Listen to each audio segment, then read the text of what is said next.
semua anak-anak Tuhan dimanapun sekalian berada. Pada kali ini saya ingin kembali menyaksikan mengenai kesaksian pribadi yang saya alami dalam proses pertobatan. Tetapi sebelum saya bersaksi, saya ingin menyapa terlebih dahulu kepada ketiga pribadi ilahi yang esa. Shalom Elohim, salam hormat dan salam kasih kepada Roh Bapa Sorgawi, Bapa Yahweh, yakni Bapa Eman Lahagu, Roh Alfa Omega, Tuhan Yesus Kristus, yakni Bapa Aditya Nugrahanto, Roh Kudus, Roh Kebenaran, mempelainya yang terexcellent, yakni Bunda Faye Hamdani. Ya, Bapak Ibu, seperti judul di awal video tadi mengenai memberhalakan diri sendiri. Saya percaya bukan hanya saya, tetapi Bapak Ibu di luar sana juga berpikir bahwa berhala itu adalah sesuatu yang dapat kita lihat fisiknya, baik itu pohon, batu, patung, dan segala hal apapun yang setiap manusia percayai, Bapak Ibu.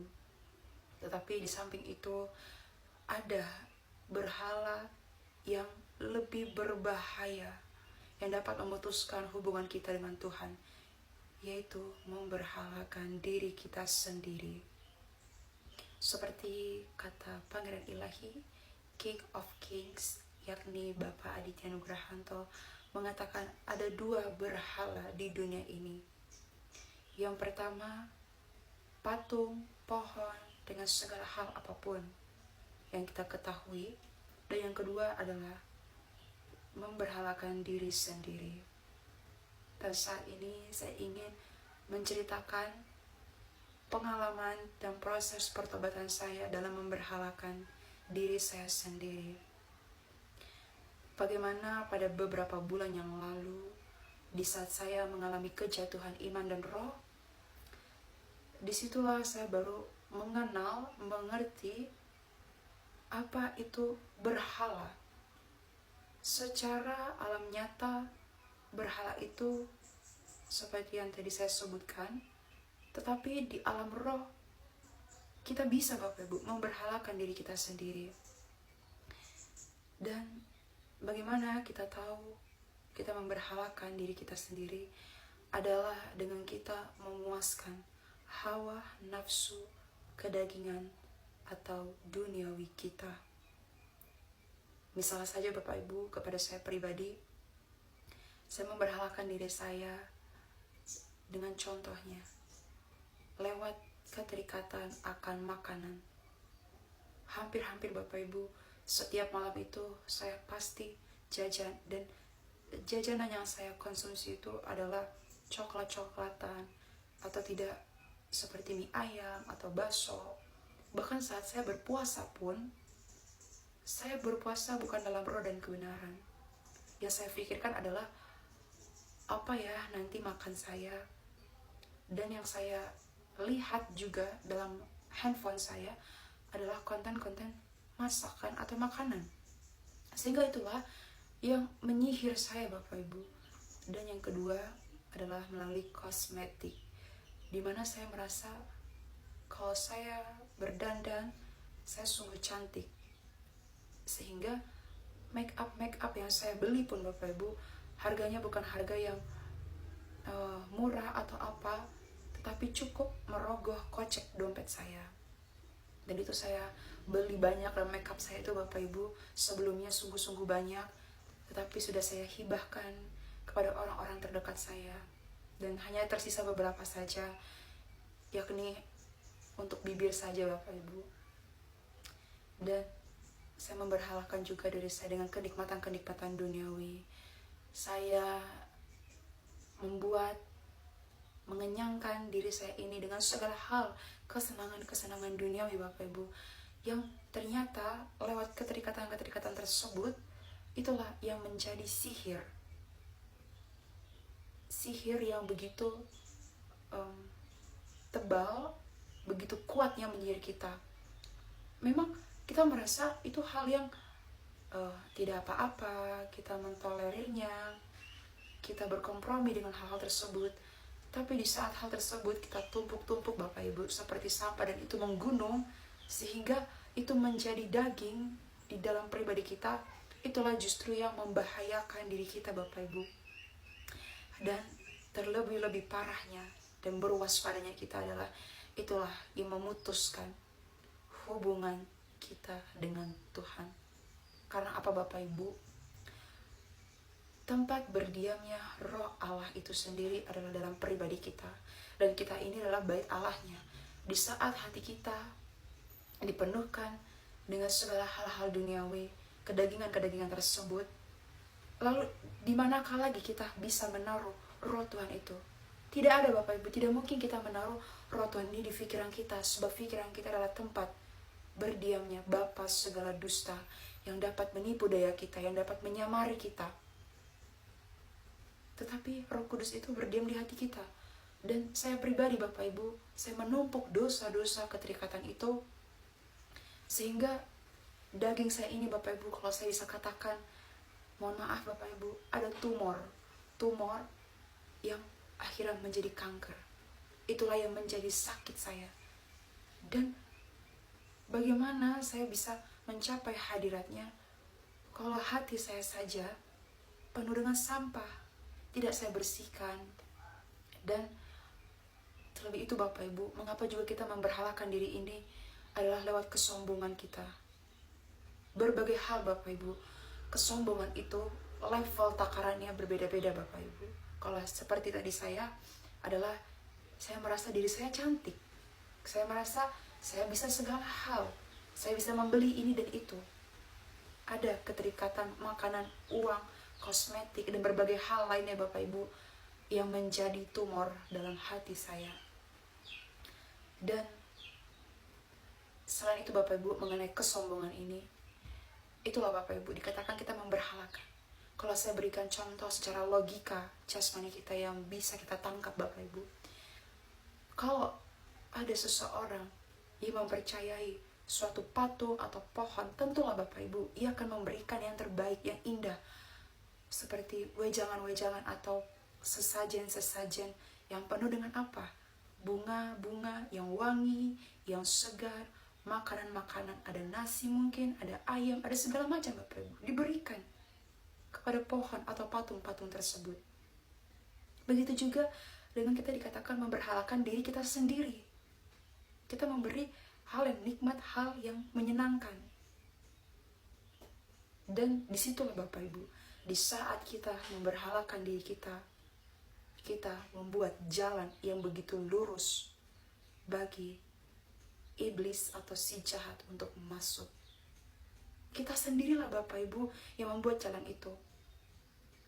Seperti kata Roh Bapa Surgawi, Bapak Iman Lahago dikatakan, iblis itu datang menyentuh kita, mengganggu kita, oleh karena diri kita sendirilah yang membuka celah tersebut.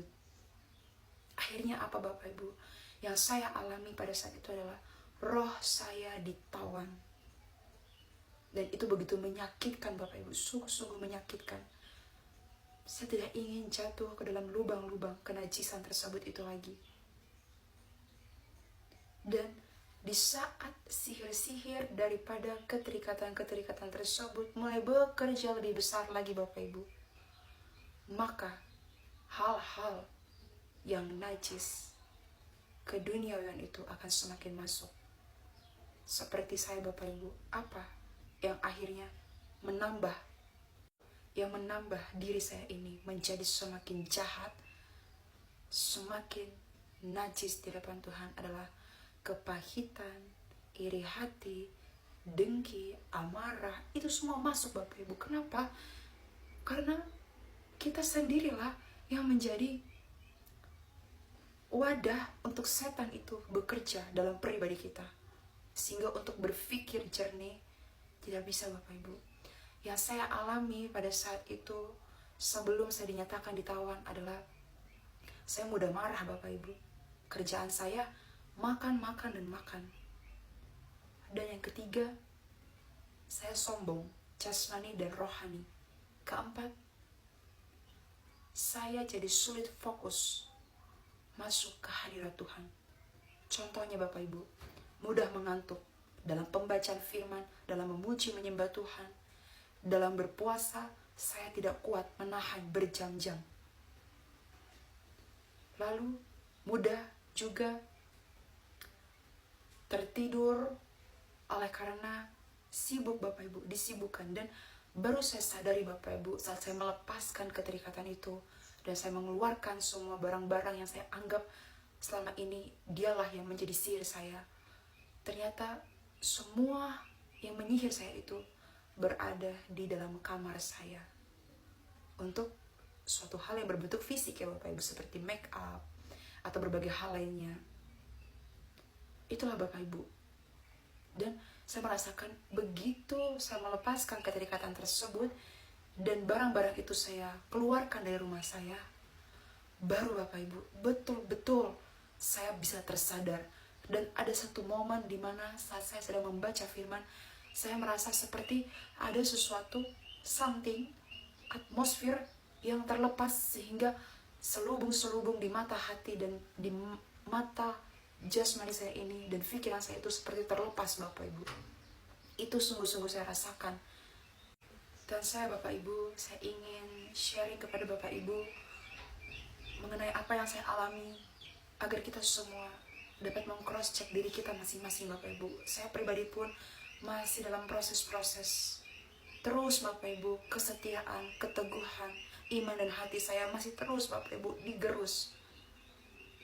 Sampai pada waktu-waktu, detik-detik habis. Dan saya belajar banyak Bapak Ibu melalui proses-proses didera oleh kuasa kegelapan. Dan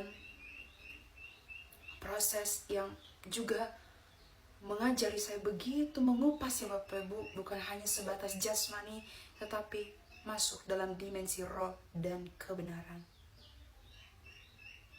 Dan saya juga belajar banyak dari Bapak Surgawi, Bapak Emang Lahagu, mengenai pengertian-pengertian secara roh. Dan juga Bapak Ibu, saya juga menyadari dan tahu Bapak Ibu, di saat saya membongkar pekerjaan-pekerjaan kuasa iblis yang saya alami, saya memang tentu Bapak Ibu ada gangguan Bapak Ibu. Tetapi saya percaya Tuhan yang berperang bagi saya dan bekerja bagi saya. Dan terlebih-lebih Bapak Ibu,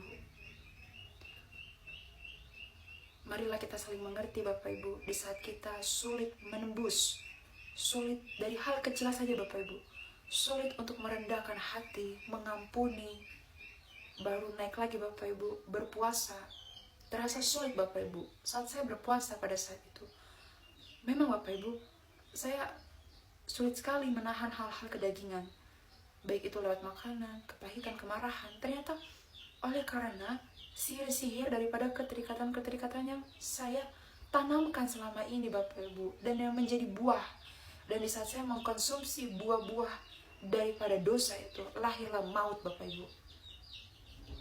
Tetapi puji nama Tuhan, sungguh puji nama Tuhan Bapak Ibu, oleh karena kasih karunia-Nya dan belas kasihan-Nya, saya boleh diterima kembali Bapak Ibu, dan diberikan kesempatan demi kesempatan Bapak Ibu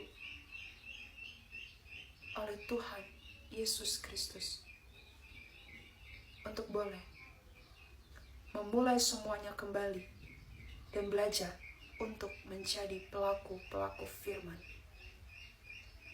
Sebab Tuhan Yesus Kristus sudah datang yang kedua kalinya di zaman Omega, di zaman akhir ini, dalam inkarnasinya bernama Bapak Aditya Nugrahanto. 2000 tahun lalu kita mengenalnya sebagai Tuhan Yesus Kristus di zaman Alfa. Dan saat ini ia datang sebagai hakim yang adil. Dan bukan hanya semata-mata untuk menyelamatkan kita, tetapi setiap manusia diberikan upah. Ia berbelas kasihan kepada setiap orang yang berdosa dan bertobat. Dan murka-murkanya menghampiri kita manusia debu tanah yang tidak mau bertobat. Dan saat ini kita dapat melihatnya secara langsung murka-murkanya sedang ditumpahkan atas setiap bangsa-bangsa. Dan yang terluput ialah orang-orang yang bertobat dan yang sudah dimeteraikan oleh materai ilahinya.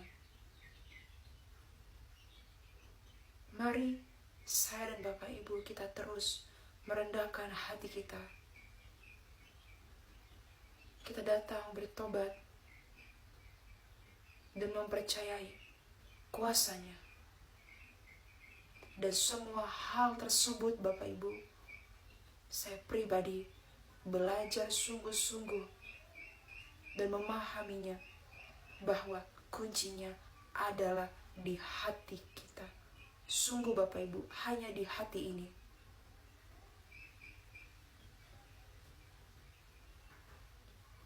Biarlah kesaksian saya boleh menjadi berkat, terlebih-lebih bagi hormat, kemuliaan, keagungan bagi Tuhan Yesus Kristus, firman yang hidup, Roh Kudus, Roh kebenaran.